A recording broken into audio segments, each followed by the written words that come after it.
প্রিয় দর্শক, আসসালামু আলাইকুম। দর্শক, আপনাদের প্রীতি ও শুভেচ্ছা জানিয়ে শুরু করছি আমাদের আজকের প্রতিবেদন।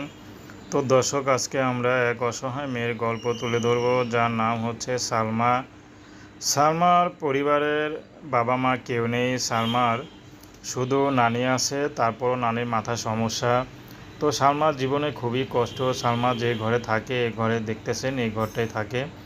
তো সালমার জুতার ফ্যাক্টরিতে কাজ করতো। তো জুতার ফ্যাক্টরিতে কাজ করেই সংসারটা চলতো নানি আর নাতনি মিলে। কিন্তু হঠাৎ করে সে জুতার ফ্যাক্টরিটা আগুন লেগে যায়। তো অনেক সমস্যা হয়ে যায়। তো এখন সালমা কি করবে? তো সালমা এখন বর্তমানে একটা বাসা বাড়িতে আপাতত কাজ নিয়েছে। তো সালমা চাচ্ছে সেলাই কাজ করবে, যেহেতু লেখাপড়া নেই।